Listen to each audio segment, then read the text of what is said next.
Un soldat blessé a caché sa douleur à la jambe pendant des années, mais ce que le médecin a retiré a fait hurler les infirmières. Avant de plonger, prenez un instant pour me dire, d'où regardez-vous cette histoire et quelle heure est-il? Peut-être le lever du soleil à Nairobi, minuit à New York, l'après-midi au Canada ou le soir en France.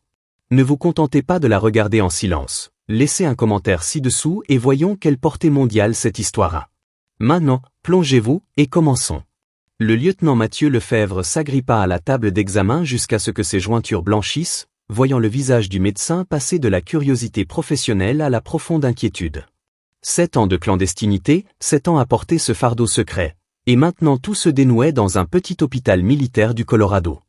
La douleur dans sa jambe droite était devenue insupportable la nuit dernière, une douleur lancinante et fulgurante qui l'avait finalement poussé à consulter après des années d'automédication à base de whisky et de détermination.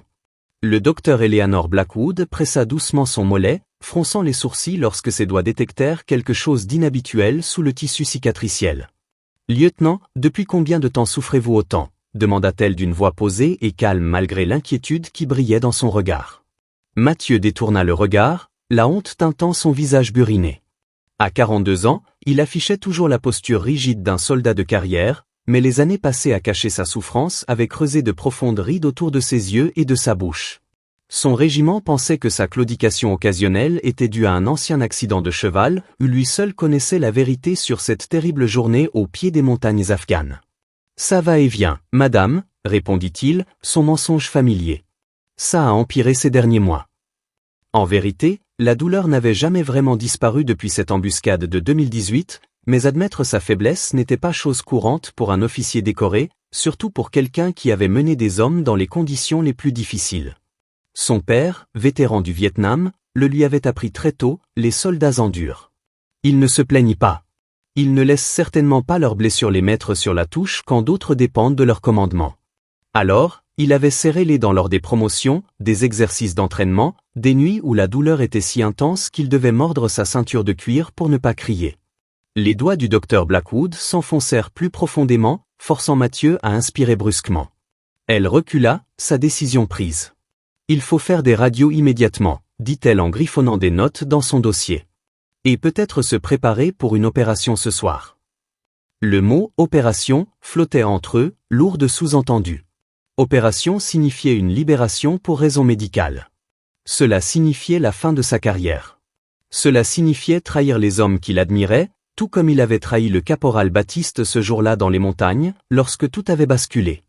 Mathieu avait promis à la mère de Baptiste qu'il honorerait toujours la mémoire de son fils en continuant à servir. Comment pouvait-il la regarder en face maintenant? Tandis qu'on le conduisait en fauteuil roulant vers la radiologie, Mathieu ferma les yeux sous les lumières crues de l'hôpital, des souvenirs l'envahissant comme une fièvre. Le sentier de montagne poussiéreux. Le coup de feu soudain. L'explosion qu'il avait projetée contre la pente rocheuse. Et le plus obsédant, l'étrange douleur aiguë qu'il avait ressentie en rampant pour se mettre en sécurité, comme si quelque chose lui avait entaillé la jambe. Quelque chose qu'il portait en lui depuis lors, un souvenir physique de son jour le plus sombre qui demandait enfin à être reconnu. Le technicien plaça sa jambe sous l'énorme appareil à rayon X, et Mathieu se sentit exposé à plus d'un titre. 7 ans de secret allaient être dévoilés sur pellicule, et il n'était pas sûr d'être prêt à ce qu'ils allaient révéler. La radiographie révéla ce que cette année d'obstination avait caché, un corps étranger d'environ 7 cm de long, profondément enfoncé dans le muscle du mollet de Mathieu. Le docteur Blackwood fixa le scanner avec incrédulité, faisant venir 2 collègues qui étudièrent l'image fantomatique avec la même stupéfaction. « Lieutenant », dit-elle finalement en se tournant vers lui, « il semble y avoir un important éclat d'obus logé dans votre jambe. Compte tenu de sa position et de vos antécédents, je suppose que cela remonte à votre service en Afghanistan. Comment est-il possible que vous n'ayez jamais été soigné pour cela ?» L'esprit de Mathieu revint au chaos qui avait suivi l'embuscade. Leur médecin avait été tué. L'extraction avait été précipitée. À l'hôpital de campagne, il avait insisté pour que les autres soient soignés en priorité, et, dans le flou du triage et de l'évacuation, sa blessure avait été nettoyée et bandée à la hâte, sans jamais être examinée correctement. À son retour aux États-Unis, l'orgueil et la peur l'empêchèrent d'évoquer la douleur persistante. Une bouteille d'analgésique. Une flasque de whisky. Tout pour éviter d'être considéré comme un produit avarié dans une armée qui valorisait la force par-dessus tout. Il se souvint du soir où il avait reçu sa Silver Star, debout au garde-à-vous pendant toute la cérémonie, tandis que le feu semblait lui brûler la jambe, souriant pour les photos tandis que la sueur perlait sur son front à force de dissimuler son agonie. Je pensais que c'était juste une lésion musculaire, dit-il, la demi-vérité amère sur la langue. Je n'aurais jamais imaginé qu'il y avait encore quelque chose là-dedans. Mais dans ses pensées, pendant ces nuits où la douleur l'empêchait de dormir, il s'était parfois interrogé. La façon dont la jambe semblait brûler de l'intérieur. Les sensations étranges lorsqu'il appuyait sur certains points. L'aggravation progressive qu'aucune thérapie physique ne semblait améliorer. Mais admettre ses soupçons aurait signifié admettre sa faiblesse, et la faiblesse était un luxe que Mathieu Lefebvre ne s'était jamais permis. L'expression du docteur Blackwood s'adoucit de compassion, mais se durcit sous l'effet de l'urgence médicale. Nous devons opérer immédiatement. L'objet semble s'être déplacé récemment, ce qui explique l'intensification de la douleur. Il est dangereusement proche de votre artère tibiale. Si vous aviez attendu plus longtemps, elle ne termina pas sa phrase, mais ce n'était pas nécessaire. Mathieu comprit la gravité dans son regard. Le silence obstiné qu'il avait porté comme une armure avait failli lui coûter sa jambe, peut-être même la vie. Tandis qu'on le préparait pour une intervention chirurgicale d'urgence, une tempête d'émotions déferla sous son air stoïque. Le soulagement que la source de sa souffrance est un nom, la peur de ce que l'opération pourrait révéler, et, au fond, une honte sourde d'avoir laissé son orgueil mal placé le mettre en danger, lui, par extension, les hommes qui comptaient sur son leadership. Alors que l'anesthésie commençait à faire effet, la dernière pensée consciente de Mathieu fut le visage du caporal Baptiste. Le jeune soldat l'avait admiré, lui avait fait confiance. Et maintenant, 7 ans plus tard, Mathieu se demandait s'il avait porté en lui plus que des éclats d'obus pendant tout ce temps, s'il avait porté le poids de cette terrible journée où le commandement avait exigé des choix impossibles, et où les montagnes d'Afghanistan avaient réclamé leur prix brutal en sang et en souffrance. Le souvenir du regard de Baptiste, confiant et courageux jusque dans ses derniers instants, suivit Mathieu dans l'obscurité tandis que l'anesthésie l'enfonçait. Le silence s'installa dans la salle d'opération tandis que le docteur Blackwood pratiquait l'incision finale. 6 heures après le début de ce qui aurait dû être une extraction de routine, le cas de Mathieu Lefebvre restait inchangé. 2 chirurgiens supplémentaires avaient été appelés. L'anesthésiste surveillait les constantes vitales avec une vigilance accrue. Même les infirmières les plus expérimentées du bloc opératoire échangèrent des regards inquiets tandis que l'intervention se prolongeait, l'objet incrusté se révélant plus complexe que prévu. « J'y suis presque », murmura le docteur Blackwood, le front perlé de sueur malgré le froid de la pièce. Avec une précision méticuleuse, elle s'efforça de libérer le corps étranger qui s'était blotti contre les muscles et les os pendant cette longue année. Les radiographies n'avaient pas révélé toute la situation, l'objet avait développé une sorte de carapace calcifiée, tentative du corps pour isoler l'envahisseur. Il s'était également fragmenté, rendant l'extraction délicate, pièce par pièce. « Qu'est-ce que... » dit-elle en libérant le plus gros fragment de sa prison de tissu cicatriciel. Lorsque le fragment principal émergea enfin, coincé dans ses forceps, les mains fermes du docteur Blackwood vacillèrent un instant. L'infirmière en chef, Sophia Reyes, se pencha pour mieux voir, puis recula avec une inspiration brusque qui ressemblait presque à un cri. « Mon Dieu !» murmura-t-elle, la voix crispée par l'horreur et l'incrédulité. Ce qu'ils avaient cru être un simple éclat d'obus était tout autre chose, une étoile métallique déchiquetée, aux pointes terriblement acérées, gravée de symboles inconnus. Pas du tout une arme de type militaire, mais un objet fabriqué à la main, intentionnel et conçu spécifiquement pour causer un maximum de dégâts internes tout en restant logé dans le corps de la victime. Ce ne sont pas des munitions standards, déclara le docteur Crawford, chirurgien traumatologue en chef. Je ne sais même pas ce que c'est. L'étoile mortelle reposait dans la boîte à spécimens, encore tachée du sang de Mathieu, ces étranges marques clairement visibles sous la lumière scénique. Quelque chose dans ces symboles provoquait un malaise chez tous les présents, il ne s'agissait pas de simples rayures aléatoires, mais d'inscriptions délibérées, comme une sorte de langage ou de code primitif. Le docteur Blackwood fit signe qu'on prenne des photos avant de procéder au retrait des fragments plus petits, portant tous des marques similaires, tous conçus dans le même but malveillant. Tandis qu'il s'efforçait de refermer la plaie, après avoir extrait 17 fragments distincts au total, l'atmosphère du bloc opératoire restait chargée de questions non formulées. Qui avait bien pu créer une telle arme? Que signifiaient les symboles? Et, plus troublant encore, le lieutenant Lefebvre était-il spécifiquement visé, ou avait-il simplement eu la malchance de tomber sur cette étrange arme en ce jour fatidique en Afghanistan? L'équipe chirurgicale travaillait désormais en silence, les conversations informelles habituelles étant absentes, chacun réfléchissant aux implications de sa découverte. Il ne s'agissait plus d'un simple cas médical, c'était potentiellement la preuve de quelque chose de bien plus sinistre. « Je veux que ces objets soient envoyés au laboratoire immédiatement », ordonna le docteur Blackwood en achevant les dernières sutures. « Et informer la sécurité que ces objets doivent être gardés sous stricte surveillance. Personne ne les manipule sans autorisation. » Les fragments de métal brillaient sous la lumière chirurgicale, leur symbole d'apparence ancienne semblant se modifier selon l'angle d'éclairage. Une infirmière jurerait plus tard avoir vu les inscriptions briller faiblement lorsque la lumière baissait momentanément lors d'une variation de puissance, mais personne d'autre ne corrobora ces dires. Alors que Mathieu était transporté en salle de réveil, toujours inconscient et ignorant ce qui avait été stocké dans son corps pendant si longtemps, le docteur Blackwood passa 2 appels, un à l'administrateur de l'hôpital, un autre à un contact des renseignements militaires. Ce qu'il venait d'extraire de la jambe du lieutenant n'était pas un souvenir de guerre ordinaire, c'était la preuve de quelque chose de bien plus troublant. Mathieu reprit lentement conscience, l'odeur stérile de la salle de réveil remplaçant peu à peu les odeurs fantomatiques de poussière afghane et de poudre à canon qui hantaient ses rêves anesthésiés. Sa bouche était sèche comme le désert, ses pensées s'engourdissaient, mais une sensation se détachait avec une clarté saisissante, l'absence de douleur dans sa jambe droite. Pour la première fois depuis 7 ans, la douleur brûlante et constante avait disparu, remplacée par la douleur vive et nette d'une cicatrisation chirurgicale. Il ouvrit les yeux et trouva le docteur Blackwood assis à côté de son lit, l'expression indéchiffrable. « Bon retour, lieutenant », dit-elle d'une voix soigneusement neutre. L'opération a été un succès, bien que beaucoup plus complexe que prévu. Elle hésita, semblant peser ses mots. « Il faut qu'on parle de ce qu'on a trouvé. » Quelque chose dans son ton réveilla Mathieu, malgré les effets persistants de l'anesthésie. Il essaya de s'asseoir, grimaçant sous l'effet de ses points de suture.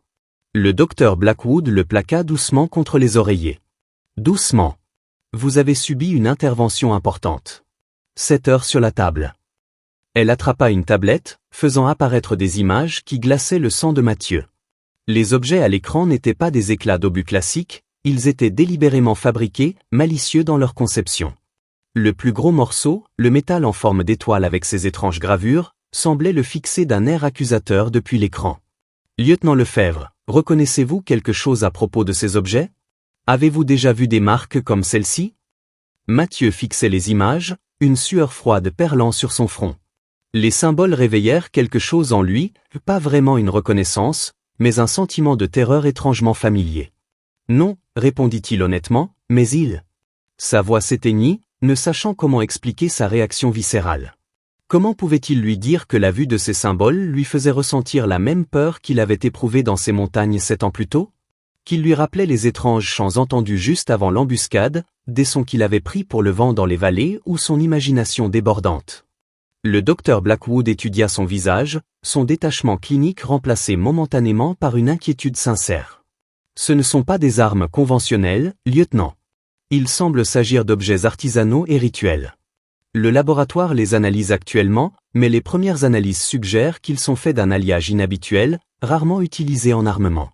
Et ces marquages? Elle zooma sur un fragment. Ils sont identiques sur les 17 pièces que nous avons retirées. Quelqu'un a déployé des efforts considérables pour les créer. L'idée flottait entre eux, tacite mais claire, il ne s'agissait pas de violence aveugle. C'était intentionnel. Personnel, même. Mathieu ferma les yeux, les souvenirs revenant avec un nouveau contexte. Les étranges silhouettes qu'ils avaient aperçues les observant depuis les crêtes, les jours précédant l'embuscade. Le guide local qui avait soudain refusé de poursuivre, bredouillant sur les « vallées interdites » et les « anciens qui marchent encore ». Le journal de Baptiste, que Mathieu avait conservé mais jamais lu, se remplissait d'entrées de plus en plus troublées, évoquant des rêves, des murmures et des regards dans l'obscurité. Il avait tout écarté, pensant à la paranoïa naturelle inhérente aux opérations en territoire hostile. Maintenant, en regardant les fragments qui avaient vécu dans son corps pendant 7 ans, il n'en était plus si sûr. « Il y a autre chose », dit le docteur Blackwood, interrompant ses pensées. « Nous avons fait venir un spécialiste de l'anglais pour examiner ces objets. Apparemment, ils ont déjà vu des objets similaires. » L'évocation du siège de la CIA fit froid dans le dos de Mathieu. Il ne s'agissait plus seulement de son état de santé. Il sera là demain matin. En attendant, j'ai reçu pour instruction de vous demander de vous rappeler tout ce que vous pouvez concernant l'incident où vous avez été blessé. Chaque détail, aussi insignifiant soit-il. Elle lui tendit un enregistreur numérique. Dès que vous serez prêt. Je reviendrai dans quelques heures. En partant, Mathieu remarqua pour la première fois le garde armé posté devant sa chambre. Non pas pour sa protection, réalisa-t-il, mais pour assurer la sécurité de ce qu'ils avaient retiré de sa jambe. Opération Shadowfist. 14 juillet 2018. Province de Kunar, Afghanistan. Mathieu s'exprima devant l'enregistreur, la voix posée malgré l'émotion qui bouillonnait sous son air parfaitement contrôlé. Mon unité était chargée d'effectuer une reconnaissance dans la vallée de Pêche, afin de recueillir des renseignements sur les mouvements des insurgés dans la région. Il marqua une pause, rassemblant ses pensées, déterminé à être rigoureux. Le spécialiste de l'anglais arriverait dans quelques heures, et Mathieu voulait d'abord que son propre récit soit enregistré. Son instinct lui disait que c'était important. Contrôler son récit était peut-être le seul pouvoir qui lui restait. Nous étions une équipe de 12 hommes. Moi, le sergent Reed, le caporal Baptiste et 9 autres.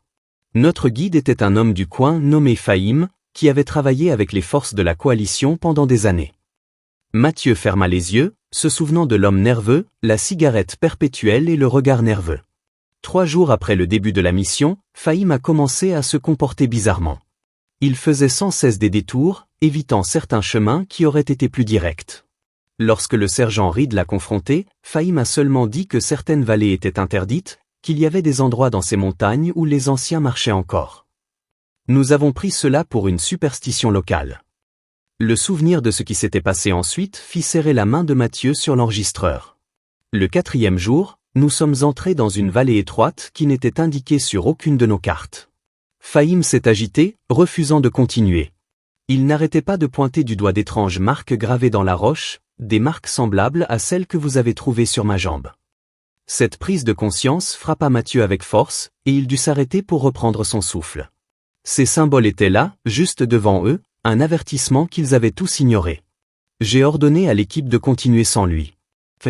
Fahim nous a supplié de ne pas aller plus loin. Ces mots exacts furent « Ils sont réveillés maintenant. Ils vous ont vu. » Mathieu déglutit difficilement, la chambre d'hôpital lui paraissant soudain trop lumineuse, trop stérile comparée aux ombres de ses souvenirs. Nous avons continué 2 kilomètres dans la vallée. C'est là que nous avons trouvé la grotte.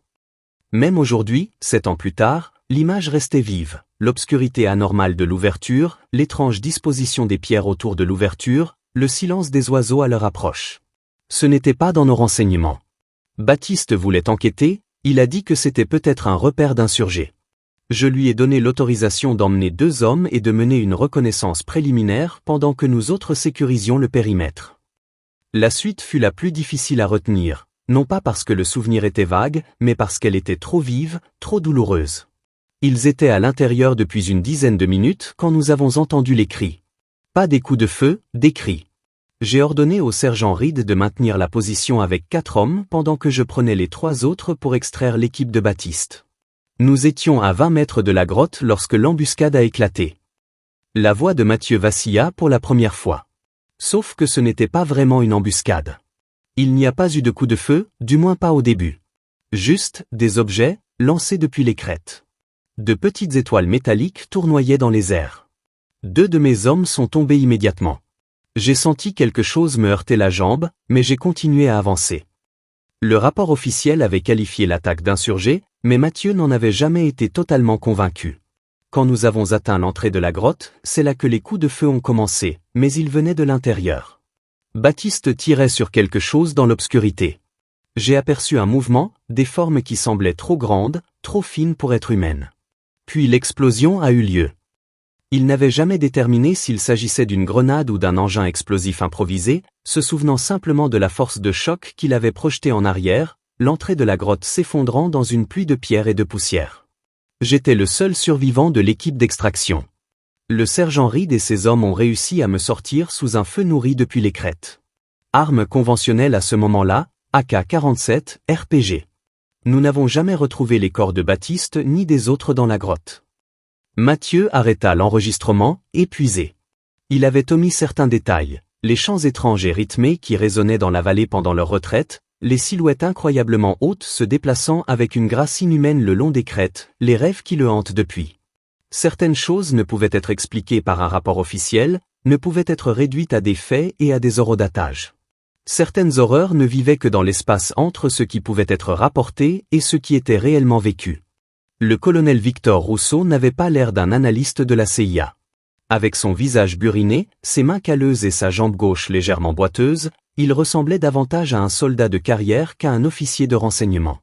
Mathieu reconnut immédiatement son regard. C'était un homme qui avait combattu, qui avait affronté les ténèbres aux confins du monde et qui en était revenu transformé. Rousseau s'installa dans le fauteuil près du lit d'hôpital de Mathieu sans préambule ni civilité. « J'ai écouté votre enregistrement, lieutenant Lefebvre. Et j'ai examiné les objets extraits de votre jambe. » La voix de Rousseau était grave et enfumée, son accent suggérant des origines franco-canadiennes. « Ce que je vais vous dire est classifié niveau 5. Vous n'en parlerez à personne en dehors de cette pièce, y compris au docteur Blackwood ou à tout autre membre du personnel médical. Est-ce bien compris ? » Le colonel n'attendit pas l'accord de Mathieu pour poursuivre. Les symboles sur ces fragments correspondent à des artefacts retrouvés sur 3 autres sites, un dans l'Hindoukouche en 1982, un autre en Sibérie en 1995 et un troisième dans les Andes en 2010. Tous ont été découverts dans des régions reculées. Tous étaient liés à des incidents similaires à celui que votre équipe a vécu. Mathieu ressentit un frisson qui n'avait rien à voir avec la climatisation de l'hôpital. « Quel genre d'incident ?» demanda-t-il, même si une partie de lui-même refusait de le savoir. Pendant 7 ans, il s'était persuadé que ce qui se passait dans cette vallée était explicable, des insurgés employant des tactiques inhabituelles, sa propre perception altérée par le stress et le traumatisme. Maintenant, face à l'expression sombre du colonel Rousseau, ces rationalisations confortables commençaient à s'effondrer. Disparitions. Phénomènes inexpliqués. Des survivants rapportant des rencontres avec des entités qui ne correspondent pas aux paramètres connus. Le langage clinique de Rousseau ne pouvait masquer les implications troublantes. Le Pentagone les appelle forces hostiles non conventionnelles. Ceux d'entre nous qui les ont rencontrés portent d'autres noms. Il fouilla dans sa veste et en sortit un petit étui en cuir, l'ouvrant pour révéler un fragment de métal identique à ceux prélevés sur la jambe de Mathieu. Je l'ai porté sur mon épaule pendant 3 ans après une opération au Kazakhstan. Lorsqu'ils l'ont finalement retiré, j'ai commencé à me souvenir de choses que mon esprit avait refoulées. Je crains que la même chose ne vous arrive. Comme par enchantement, des fragments de souvenirs commencèrent à refaire surface dans l'esprit de Mathieu, des détails de ce jour-là qu'il avait oubliés ou refoulés. L'odeur étrange de l'air dans la vallée, comme de l'ozone et du cuivre. Les étranges motifs géométriques qui semblaient se déplacer sur les parois rocheuses. Le son inhumain qui avait surgi de la grotte juste avant que Baptiste ne tire ni un cri, ni un rugissement, mais quelque chose entre langage et musique qui faisait couler le sang des oreilles de ceux qui l'entendaient. Les objets qu'il fabrique sont plus que des armes, poursuivit Rousseau d'une voix plus basse. Ce sont des marqueurs. Des étiquettes. Lorsqu'il vous incise avec ça, il vous marque pour l'observation. L'étude. Parfois la récupération. Le regard du colonel croisa celui de Mathieu, une compréhension tacite s'établissant entre eux. Vous en avez rêvé, n'est-ce pas ? Vous avez vu des choses dans le coin de votre champ de vision ? Vous vous êtes senti observé ? Le silence de Mathieu lui suffit. C'est comme ça que ça commence. La connexion fonctionne dans les 2 sens. Ils mettent quelque chose d'eux-mêmes dans ces objets, et à travers eux, ils observent. Apprenant. Attendant. Mathieu repensa aux innombrables nuits où il s'était réveillé trempé de sueur, persuadé que quelqu'un se tenait dans le coin sombre de sa chambre. Aux fois où il avait aperçu d'impossibles silhouettes allongées à l'horizon au crépuscule. Cette impression persistante que quelque chose le suivait, toujours hors de vue. Il avait attribué tout cela au syndrome de stress post-traumatique, à l'hypervigilance naturelle qui accompagnait le combat. « Qu'est-ce que c'est » demanda-t-il enfin, la question qu'il évitait depuis ce jour dans la vallée. Le visage de Rousseau resta impassible, mais une lueur hantée brilla dans ses yeux. On ne sait pas vraiment. Ils sont là depuis plus longtemps que nous, des peintures rupestres datant de 30 000 ans les illustrent. Chaque culture a une histoire, les djinns, les fées, les wendigos. La science moderne ne les classe pas, car ils existent en partie en dehors de notre compréhension de la réalité. Il se pencha en avant, sa voix à peine plus haute qu'un murmure maintenant. Ce que nous savons, c'est qu'ils sont territoriaux. Ils considèrent certains lieux comme sacrés. Et il s'intéresse à des humains spécifiques, généralement des guerriers, des chefs, ceux qui ont de l'influence sur les autres. Les implications s'abattèrent sur Mathieu comme un voile. « Baptiste, murmura-t-il. Ils ont emmené Baptiste et les autres dans la grotte. » Ce n'était pas une question. Rousseau hocha la tête d'un air sombre. « Et depuis, ils vous observent à travers ce fragment dans votre jambe. La question est maintenant, que va-t-il se passer?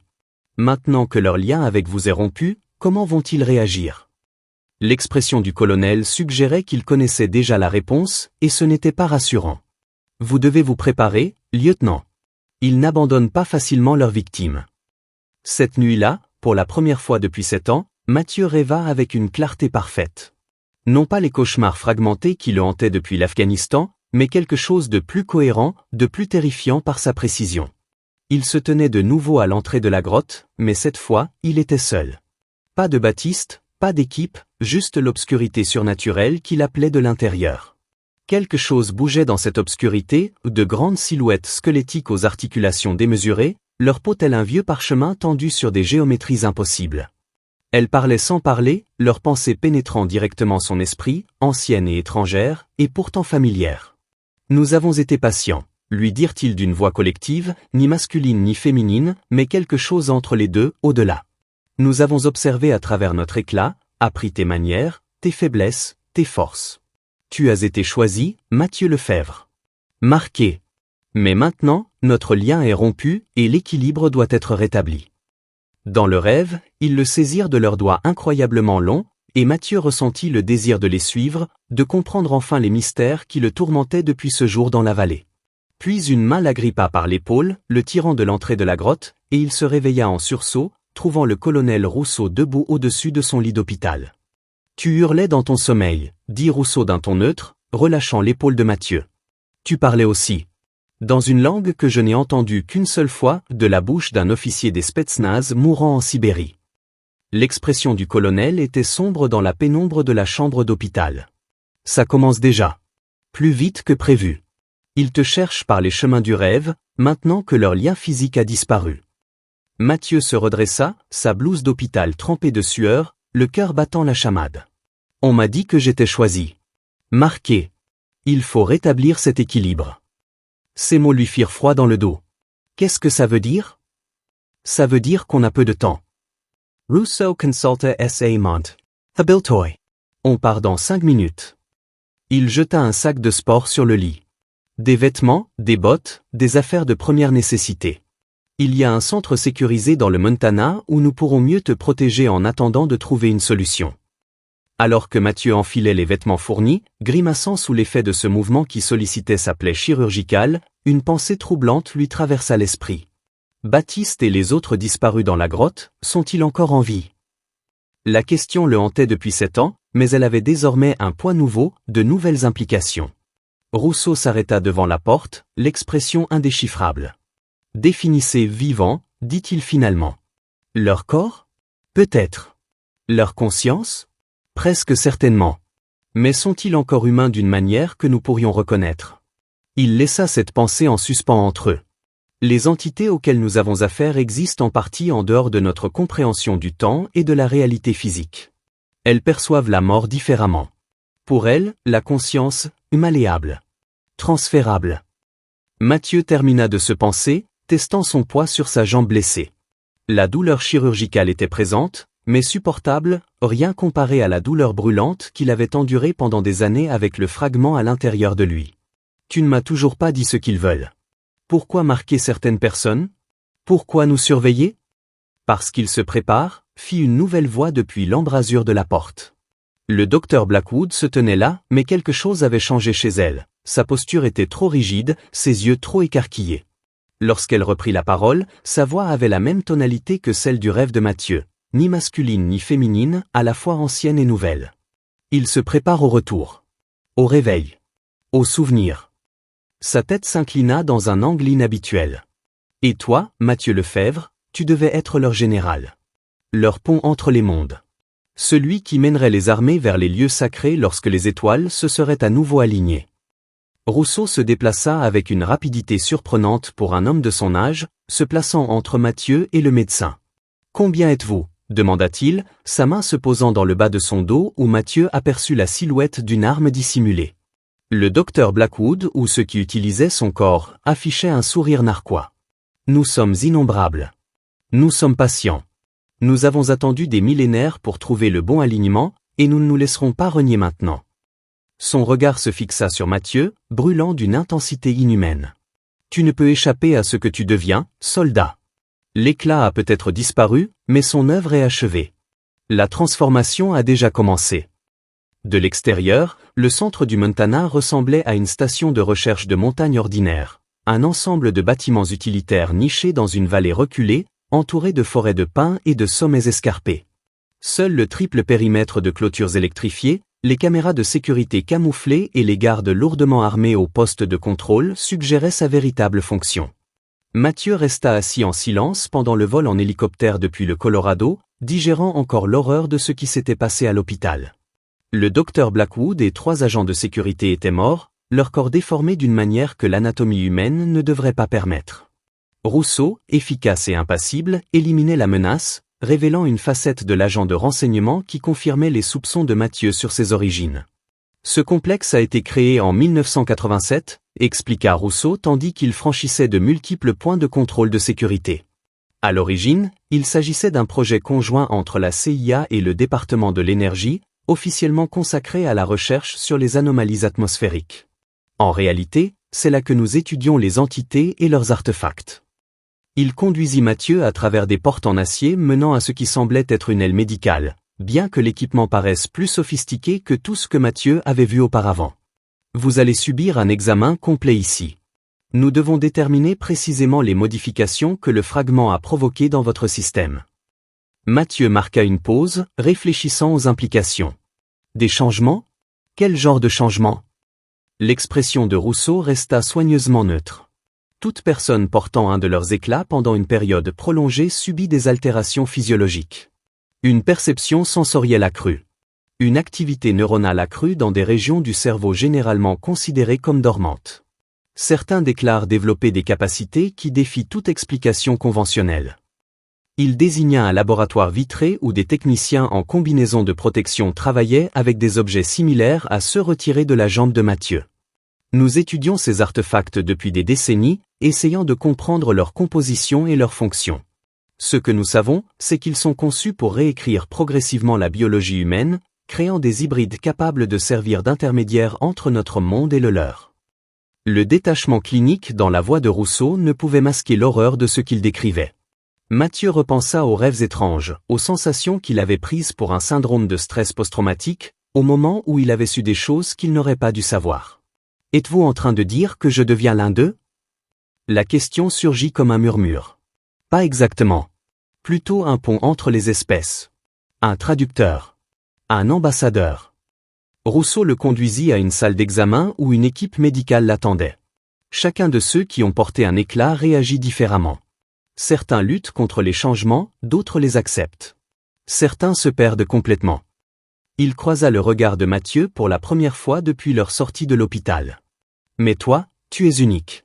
7 ans avec un éclat incrusté près d'une artère majeure, directement reliée à ton système nerveux central. Personne n'en a porté un aussi longtemps sans perdre son humanité. Tu aurais dû être complètement converti il y a des années, et pourtant tu es là, toujours toi-même. Cela te rend inestimable, pour nous comme pour eux. Alors que l'équipe médicale commençait son examen, fixant des capteurs sur le corps de Mathieu et prélevant des fioles de sang, Rousseau poursuivit, nous pensons qu'il complote quelque chose. L'activité a augmenté de façon exponentielle ces 18 derniers mois. Davantage d'observations, davantage d'individus marqués, davantage d'artefacts découverts. Il se passe quelque chose, lieutenant, quelque chose lié aux cycles astronomiques que nous commençons à peine à comprendre. Et vous êtes au cœur de tout cela. Le médecin-chef, une femme à l'air sévère et aux cheveux argentés, étudiait les relevés d'un scanner spécialisé avec un étonnement croissant. « Colonel, vous devez absolument voir ça », dit-elle, son sang-froid professionnel s'effritant. Sa structure cellulaire, je n'ai jamais rien vu de tel. L'éclat semble avoir initié des changements au niveau quantique. Son ADN est toujours humain, mais il s'exprime différemment. Comme si certaines sections dormantes avaient été activées. Rousseau examina les lectures, son expression est assombrisante. Combien de temps faudra-t-il pour une conversion complète, compte tenu de ces lectures? Le médecin secoua la tête. C'est justement ça, d'après tout ce que nous savons, il aurait dû achever la transition il y a des années. Quelque chose s'oppose au processus, le freine. Je n'ai jamais vu ça auparavant. Elle regarda Mathieu avec une fascination non dissimulée. Quoi qu'il se passe en vous, lieutenant, c'est sans précédent.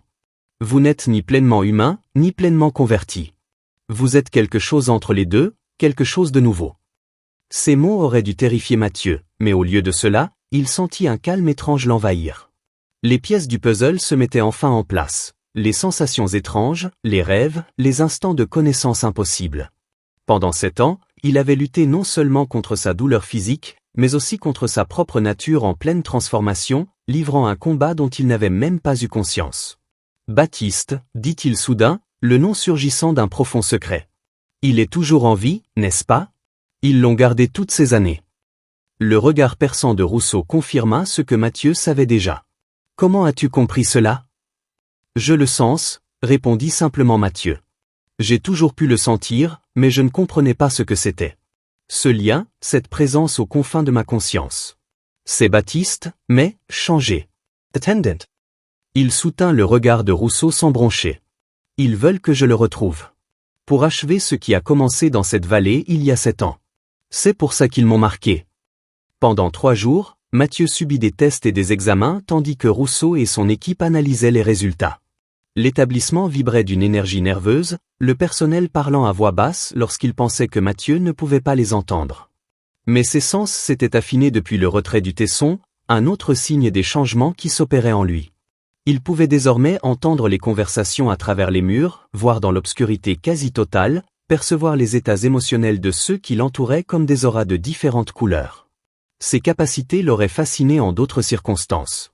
À présent, elles ne faisaient que confirmer ce qu'il savait déjà, il devenait autre chose qu'un humain. Le 4e matin, Rousseau le convoqua dans une salle de conférence sécurisée où les images satellites couvraient les murs. Nous surveillons une activité accrue dans la province de Cunard, expliqua le colonel sans préambule. Plus précisément, dans la vallée où votre équipe a été prise en embuscade. Des agents locaux signalent d'étranges phénomènes atmosphériques, un comportement animalier inhabituel et de multiples disparitions dans les villages voisins. Il désigna une image montrant l'entrée d'une grotte, la même grotte où Baptiste et les autres avaient disparu. Il y a 3 jours, nos satellites thermiques l'ont détecté. L'image est passée à une vue infrarouge où des dizaines de signatures thermiques se sont regroupées autour de l'entrée de la grotte. Mais contrairement aux signatures thermiques humaines, celles-ci étaient étrangement allongées, leur profil thermique fluctuant de manières improbables. Parmi elles, cette signature semblait plus conventionnelle, de forme humaine, bien que leurs températures internes soient bien inférieures à la normale. Nous pensons qu'il s'agit de vos hommes disparus, lieutenant, dit doucement Rousseau. Modifiés, transformés, mais suffisamment reconnaissables pour que nos algorithmes les identifient grâce à leur dimension physique. Il zooma sur une silhouette légèrement à l'écart des autres. Celle-ci correspond à la taille et à la corpulence du caporal Baptiste. Mathieu fixait l'image fantomatique, l'émotion menaçant de le submerger. 7 ans de culpabilité, d'interrogation, de cauchemar, et maintenant cette confirmation que Baptiste n'était pas mort dans cette grotte, mais avait connu un sort peut-être pire que la mort. Que font-ils? Demanda-t-il d'une voix ferme malgré le trouble intérieur. Préparation. Rousseau passa à une autre image montrant d'étranges configurations de pierres disposées selon des motifs géométriques précis autour de la vallée. Ces formations sont apparues le mois dernier.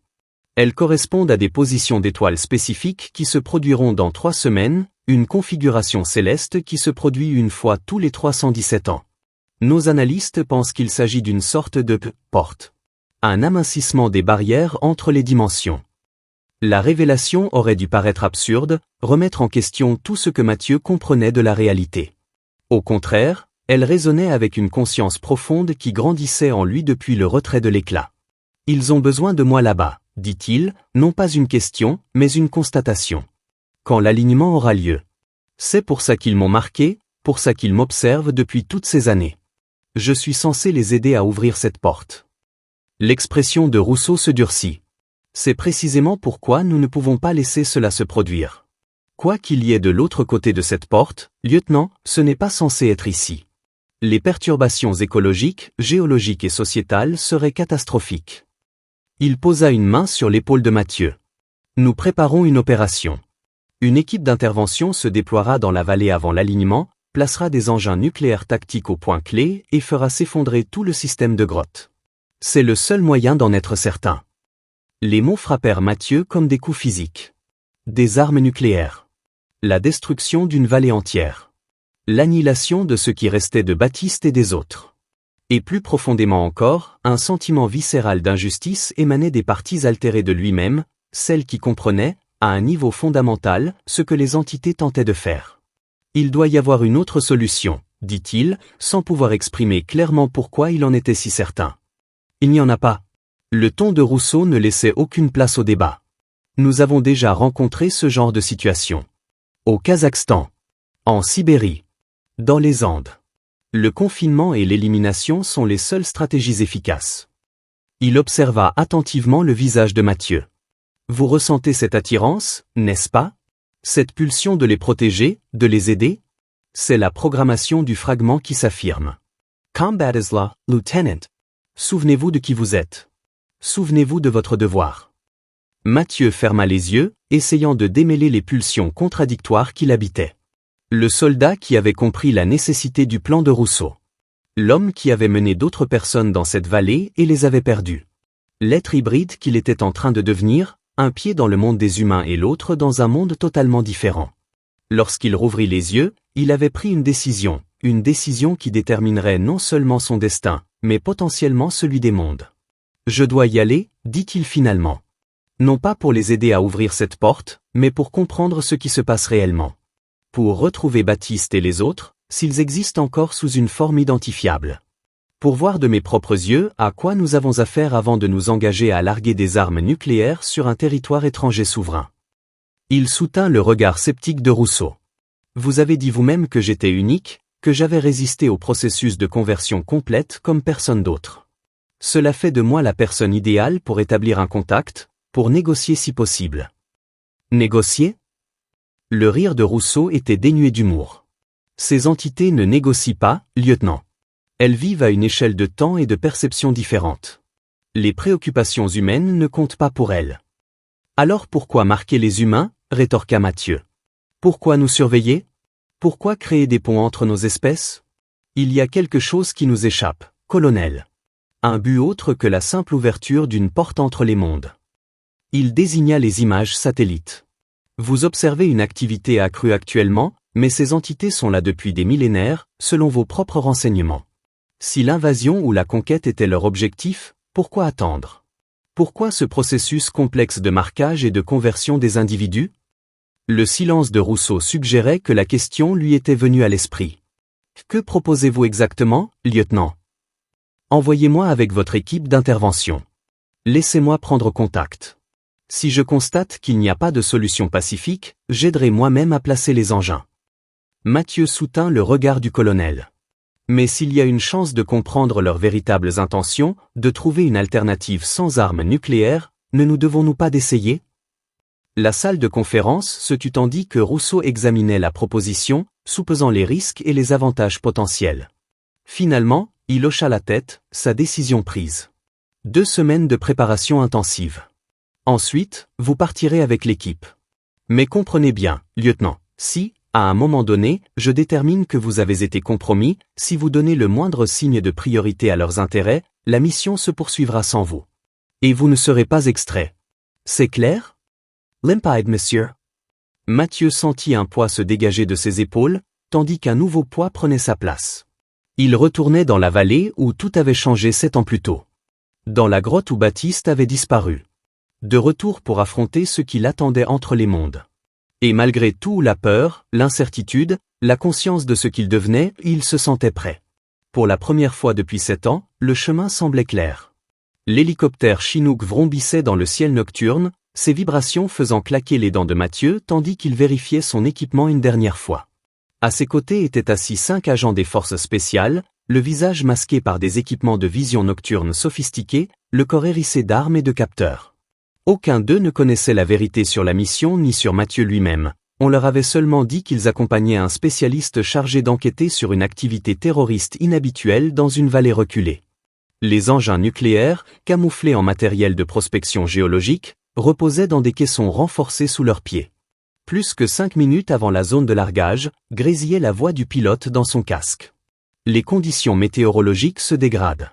Activité électromagnétique inhabituelle affectant les instruments. Mathieu n'était pas surpris. En approchant de la vallée, il avait senti le changement, une pression dans son esprit, un frémissement dans son sang qui lui annonçait qu'il franchissait des frontières invisibles. Les entités savaient qu'elles arrivaient. Peut-être l'avaient-elles su dès le moment où la décision avait été prise. Le temps avait joué différemment pour eux, après tout. Souvenez-vous du protocole, leur rappela le capitaine Miller, chef d'équipe. Nous établissons d'abord le poste d'observation avancé. Aucune approche du site cible n'est autorisée. Le lieutenant Lefebvre a le contrôle sur toutes les décisions concernant le réseau de grottes. Le capitaine ne dissimula pas son scepticisme quant à la présence d'un étranger aux commandes, mais les ordres de Rousseau étaient explicites. L'hélicoptère atterrit dans une clairière à 3 km de l'entrée de la vallée. Au moment du débarquement, Mathieu ressentit une vague de déjà-vu si puissante qu'elle faillit le mettre à genoux. L'odeur des pins. La profondeur de l'obscurité entre les étoiles.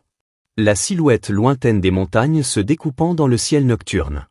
Tout était exactement comme dans ses souvenirs, mais fondamentalement différent, ou peut-être était-ce lui qui avait changé, le voyant désormais avec des yeux qui devenaient plus qu'humains. Ils avançaient dans la forêt en silence, leur progression suivie par satellite par Rousseau et son équipe au camp. Chaque pas rapprochait Mathieu de la vallée, de la grotte, de ce qui restait de Baptiste et des autres. L'attraction était désormais indéniable, non pas une compulsion à obéir, comme l'avait suggéré Rousseau, mais un désir ardent de comprendre. De mener à bien un voyage commencé 7 ans auparavant avec une mission qui n'avait jamais été ce qu'elle semblait être. À l'entrée de la vallée, le capitaine Miller leur fit signe d'établir le poste d'observation. Tandis que l'équipe déballait le matériel et installait les capteurs périmétriques, Mathieu se tenait sur le seuil, observant l'étroit passage qui avait changé sa vie. Dans la lumière de l'aube, il distinguait à peine les étranges inscriptions sur les parois rocheuses, des symboles identiques à ceux trouvés sur l'éclat qui avait vécu dans sa jambe pendant 7 ans. Mais maintenant, contrairement à avant, il pouvait les déchiffrer. La connaissance était là depuis toujours, implantée par l'éclat, attendant le moment propice pour s'épanouir dans sa conscience. Ce ne sont pas des avertissements, murmura-t-il en traçant les symboles du bout des doigts. C'est une invitation. Un accueil pour ceux qui comprennent. Monsieur, l'un des opérateurs, Stevens, s'était approché en silence. Périmètre établi. Liaison Satellite Active. Le colonel Rousseau demande un rapport de situation immédiat. Mathieu hocha la tête, se détournant à contre-cœur des symboles. Au poste de communication, son rapport était factuel et concis, ne révélant rien de sa nouvelle capacité à déchiffrer les inscriptions. Rousseau interpréterait cela comme un signe de compromis et ordonnerait probablement le déploiement immédiat des engins nucléaires. Et Mathieu n'était pas prêt à cela, pas avant d'avoir vu ce qui l'attendait dans la grotte, pas avant d'avoir trouvé Baptiste. Alors que l'aube se levait sur la vallée, l'équipe commença à détecter du mouvement. Des signatures thermiques à la portée extrême de leurs capteurs, se déplaçant avec la même fluidité surnaturelle dont Mathieu se souvenait 7 ans auparavant. Le capitaine Miller voulait établir des positions défensives, mais Mathieu annula l'ordre. Ils ne sont pas hostiles à moins d'être provoqués, dit-il avec une assurance qui le surprit lui-même. Ils sont curieux. Ils observent. Less fair. Le capitaine était visiblement en désaccord, mais il suivit les ordres. À mesure que la matinée avançait, les entités se rapprochaient, restant toujours dans l'ombre et les crêtes, mais se faisant de plus en plus remarquer. Grâce à sa vision améliorée, Mathieu les distinguait désormais plus clairement, de grandes silhouettes incroyablement minces, aux membres pliés à des angles étranges, leur peau, un parchemin translucide aux couleurs changeantes comme celle d'une seiche. Elles étaient belles par leur étrangeté, terrifiantes par leur altérité. Et puis, émergeant d'eux, cette silhouette surgirent, marchant différemment ou toujours fluide, mais avec une démarche humaine reconnaissable. Le cœur de Mathieu battait fort à leur approche. Même à cette distance, il reconnut la silhouette distinctive de Baptiste, sa façon de toujours porter son épaule gauche légèrement plus haut que la droite. Les autres étaient plus difficiles à identifier, leur forme plus radicalement modifiée, mais quelque chose dans leur mouvement réveilla le souvenir des hommes qu'il avait perdus dans cette vallée 7 ans plus tôt. Monsieur, la voix du capitaine Miller était tendue, nous avons plusieurs contacts en approche. Demandez la permission de nous mettre en position défensive. Négatif, capitaine. Mathieu retira son équipement tactique et posa ses armes au sol. Personne ne tire sans mon ordre direct. Je vais établir le contact. Les objections du capitaine s'éteignirent sur ses lèvres lorsque Mathieu s'avança, dépassant le périmètre de leur campement, s'engageant seul dans le terrain découvert entre leur position et les silhouettes qui approchaient. À son oreille, l'appareil de communication crépitait de la voix de Rousseau, exigeant des mises à jour, lançant des avertissements, menaçant finalement d'interrompre complètement la mission. Mathieu retira l'écouteur et le laissa tomber au sol. Certaines conversations étaient censées être ignorées. À mesure que la distance se réduisait, Mathieu percevait plus clairement les changements chez Baptiste. Sa peau d'ancien caporal avait pris la même transparence que les entités, ses membres s'étaient allongés, ses yeux étaient plus grands et entièrement noirs. Mais le visage était toujours celui de Baptiste, portait encore l'écho du jeune soldat qui avait confié sa vie à Mathieu 7 ans plus tôt. Ils s'arrêtèrent à 10 mètres l'un de l'autre, humains et non humains, séparés par bien plus que l'espace physique. Pendant un long moment, aucun des deux ne parla. Puis Baptiste ouvrit la bouche, et ce qui en sortit fut un son à mi-chemin entre langage et musique, la même qualité obsédante dont Mathieu se souvenait dans ses rêves. Mais à présent, transformé par l'influence persistante de l'éclat, il comprit. « Tu es revenu, dit Baptiste, même si les mots étaient autant dans l'esprit de Mathieu que dans l'air entre eux. Comme il l'avait promis, quand les étoiles s'aligneront à nouveau. »« Je suis venu chercher des réponses, » répondit Mathieu, sa voix paraissant étrangement plate comparée aux harmoniques du discours de Baptiste. « Que t'est-il arrivé? Que veulent-ils » L'expression de Baptiste changea, comme un sourire sur un visage humain. « Vouloir? Ils ne veulent pas comme les humains. Ils existent. Ils se souviennent. Ils se préparent. » Il désigna la vallée qui les entourait, les étranges configurations de pierre, l'entrée de la grotte visible au loin. « Cet endroit est un seuil, lieutenant. Un endroit où les mondes se touchent, où les barrières s'amincissent lors de certains alignements célestes. Ils attendent la convergence à venir depuis plus longtemps que la civilisation humaine. »« Attendre quoi ? » demanda Mathieu, même si une partie de lui connaissait déjà la réponse. « Pas une invasion, » dit Baptiste, lisant la peur dans l'esprit de Mathieu. « Retour. Ces entités que tu crains étaient là les premières. La Terre était leur foyer bien avant l'évolution humaine. Elles ont été contraintes de se réfugier dans les espaces interdimensionnels lorsque le dernier grand cataclysme a modifié la résonance de la planète, la rendant hostile à leur structure biologique. Depuis, elles cherchent le chemin du retour, se préparant au moment où l'alignement cosmique leur permettrait un retour complet. La révélation frappa Mathieu avec la force d'une vérité absolue. Il sentit sa justesse résonner à travers les parties altérées de lui-même, celles que l'éclat avait transformées. Et les marquer ? Ceux comme nous ?